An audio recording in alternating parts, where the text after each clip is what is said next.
Very narrow.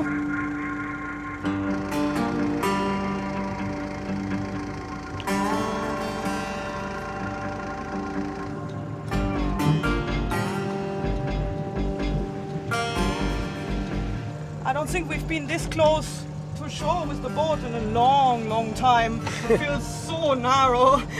Like I can almost touch the It is mangroves. narrow. Yeah, I think it's about 30 meters, right? Yeah, well, look at the size of the boat. Yeah. Look at how narrow it is.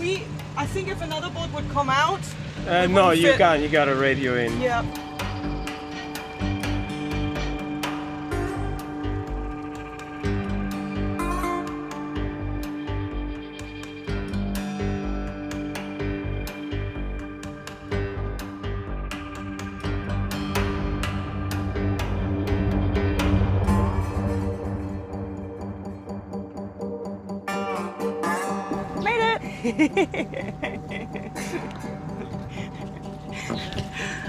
Okay guys, we had our hands full docking the boat, but we're here now, so that was really easy. So we came from there in a 45 angle, and then it was just sleeping in. Easy peasy. Now we still have to pick up Don, who's outside in the lagoon waiting for us before it gets dark, so we can give him an extra hand. He's all single-handed, so yeah, just to make it easier for him to come in. Don is gonna come over here. Rock a little, this is Cuba, over. Go ahead. Just put all your fenders on your port side, and also just 10 centimeters above tow rail. Above the tow rail? The top of the fender, Gotcha. How are you gonna put a fender above the tow rail?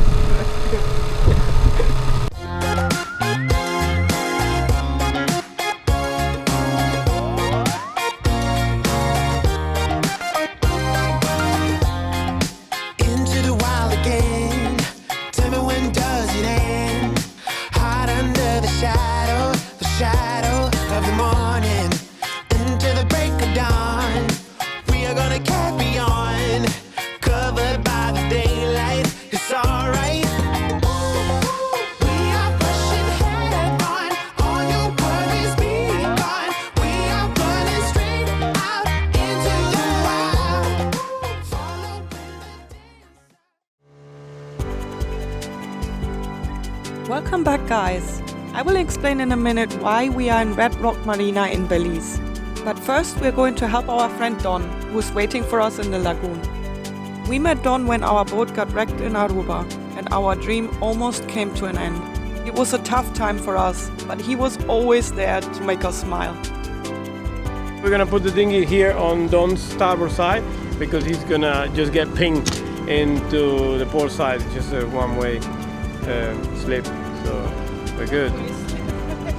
One-way slip, that doesn't mean, yeah, you guys, you know. What is a one-way slip? You can only go in, you can never leave. You come in here, Yep. and then just let it drift in there into the pontoon. So you don't have to do anything. Sounds I great. found the easiest for you to stop. Like anything else, I don't know. Yeah, plenty of it. Yeah, you stay in the center. Right? We're gonna be Don's hands now, so he's gonna deploy us if he needs to. The reason we will be here for the next few days is because we have to remove the forestay of our boat. And we will be doing this ourselves while the boat is in the water. So Saporia Lagoon is about 12 miles up the coast from Plasencia. And initially we were contemplating of doing our project in Plasencia because we arrived there and it's actually quite nice. But there is some wake and we really wanted to have the flattest conditions possible, I guess, just to take that out of our heads. So we're gonna need as many hands as we can. There you go. Put on reverse. You have mini boats or? Yeah, well, not just the two. Okay, we're good. Yeah. Aw. Yeah. Thank you, everyone. Everybody here has been so kind to come around and give us a hand. So this was a very quick and very smooth operation. Nothing better than a bromance. Okay guys, I have to show you something incredibly satisfying for a long-time sailor like me. I know it's a small step for landkind, but look at this. Oh wow, that's it. From land to the boat.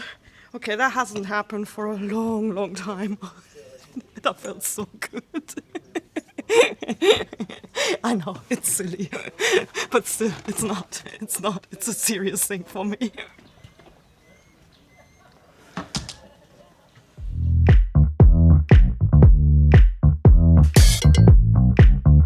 The next day we woke up in the morning and the first thing we had to do was to lower and remove our genoa.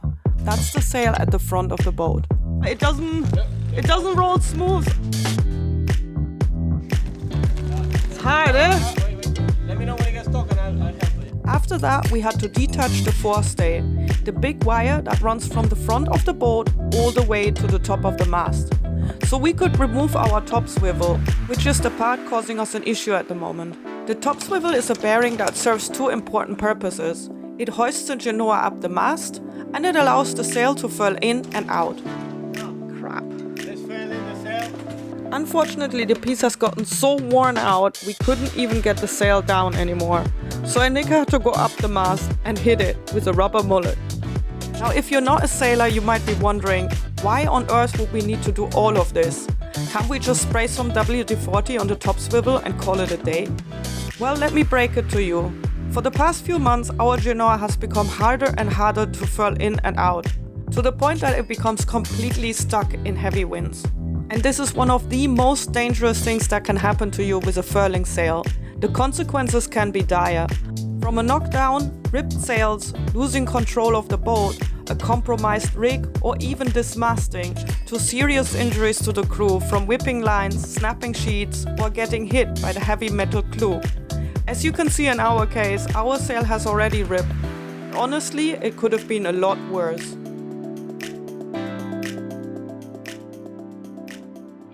Our sail is now almost folded. It got a little wet. It dipped into the lagoon, so we had to wash it off a little bit with fresh water, and we're just leaving the last bit here to dry. But at least that's a piggy that's out of the way now. So now we don't have a head sail, and we still have to get our swivel off somehow. Now we're contemplating back and forth how to do this. The guys are actually brainstorming. Imagine that we are doing it on the top and then things go wrong and it does not work. Right. Then you have to come down here and remove the section of the foil together with the furling drum. Our issue is that if we remove the forestay on the top, it would be so much easier to get the top swivel off because there's not really anything up there. But then if we do remove the forestay from the top, how are you gonna get it back on? Like, this is a very long cable and it's very heavy, so it will be very difficult for somebody to pull it and attach it up there. Now, if we do it on the bottom, by the bow, the problem is that the furling drum is in the way. So now the guys are contemplating a way how to get the furling drum off without kind of just taking the entire drum apart. And as well, the foil is riveted in here, so we will have to take that off as well. Lovely. So this is the upgraded version that we have. Is our top swivel. Now, well, the new one. I mean, it's nowhere near the one that we had before. The original one is Mickey Mouse. We've done 30,000 nautical miles with that furling drum, but never mind. So I'm joking, the other one only has one bearing. This has two bearings, which makes a big difference because the sail is not pushing the bearing like kind of on an angle all the time. Now it's two bearings, so it's just kind of pushed equally. Straight. So imagine, guys, when you in high winds. I am the. My arm is the sail. My arm is the sail. You gotta think that this has to try to push that way. If you have one bearing, that bearing eventually will give up because it's just, you have to have two bearings. This is the new part, and it's nice. Now I'll show you our original part.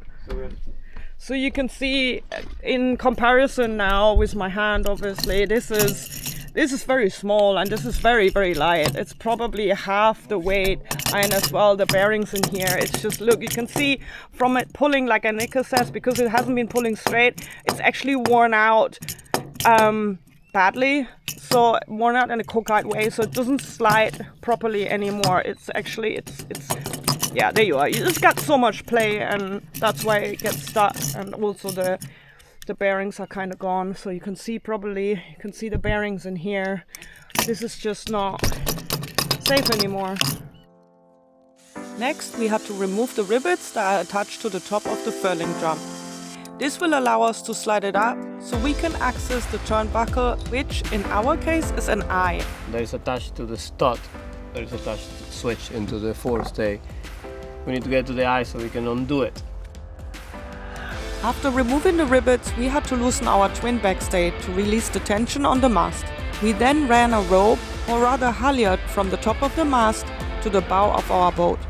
This serves two purposes: to secure the mast, but also to move it forward and reduce the tension on the forestay. So the guys are trying to find a way to pull the entire forestay down as straight as they can, and then remove the attachments. Yeah. We then ran a small Dyneema rope from the forestay to the windlass, so we can pull it down and remove the pin. Thin enough so that the line would snap before we could break anything else.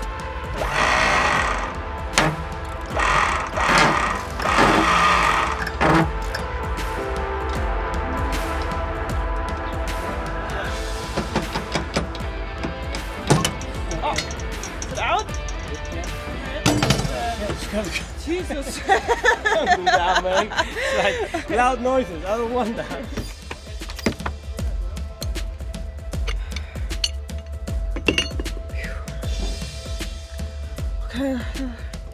Okay, so we've now wrapped our halyard around the forestay foil. So yeah, so the foil is not sagging because we're really afraid of breaking the foil, as it's been hanging down quite a lot. And guys, it's evening now. It's about to get dark. Okay, so that was really hanging, and we thought we were gonna crack it somewhere in the middle. That would have been really bad. So we wrapped the halyard around. And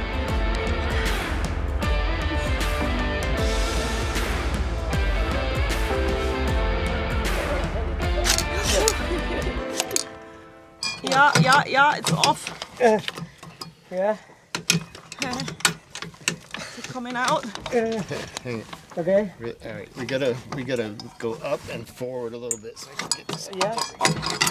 Wow. Okay. Oh my God. New swivel. New swivel. Okay, no swivel, new swivel. Come in. There wasn't enough, eh? Okay, this is the new swivel. There Careful, wasn't heavy. enough to slide it up, eh? Or anything. You know which way's up? Oh God, the tight one. Let me see it again. Probably that Oh, way. it Right? says it somewhere. It says it. This But way there's a up. label. Oh God. Yep. This way up. Oh God, that would be the worst. Is that right? Yeah, let me see. There, yeah, I can see the groove is there. Just let that be the right one. Did not go in. Oh, okay. Okay. The right one, yes. Yay. Okay. Okay, what's next? Oh my goodness. Okay. All right, we gotta line this up in the right. Yeah, you're good there. Yeah, there. Can you see it? Okay, I wish I could do something from here. Yeah. There. Whoa. You okay? That went too far. That went too far. Wait, Okay. I'll bring it up now, yeah? Yeah. There you go. Jesus. Okay.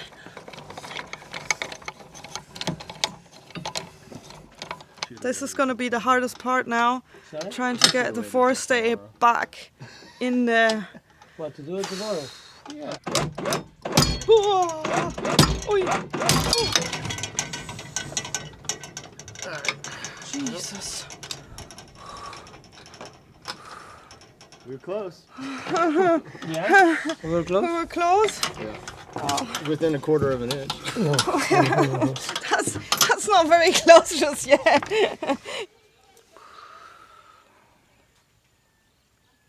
Let me go see what kind of pulleys I have. Oh, you bad! Oh my God! No! What the heck? No!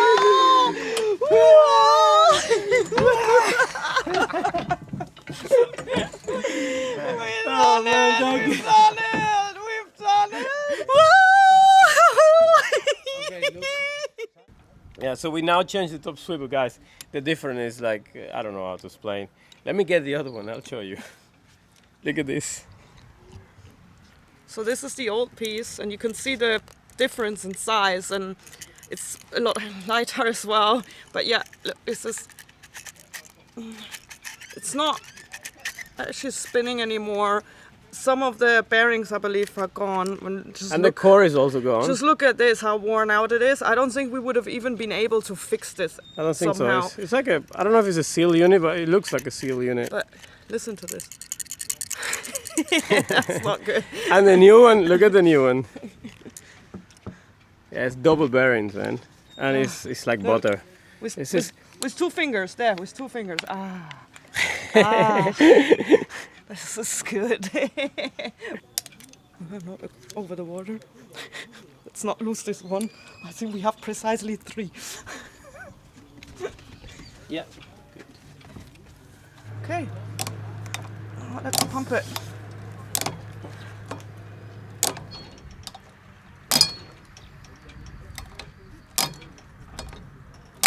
There you are. Yay! Yay! Rib it in, and I still have the gun.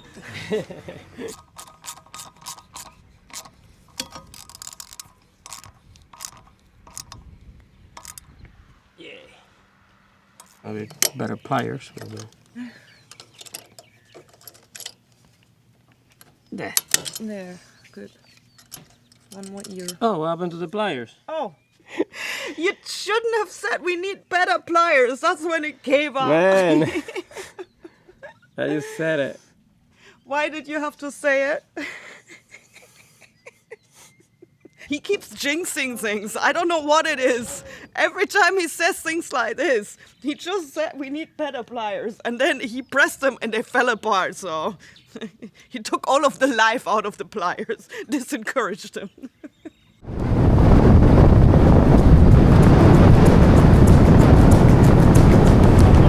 Look at that spool.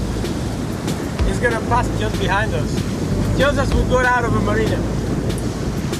It's nice, refreshing. It's creating all of this wind. It's giving us a real boost. We're going downwind and it's 26 knots. Wow. Nice.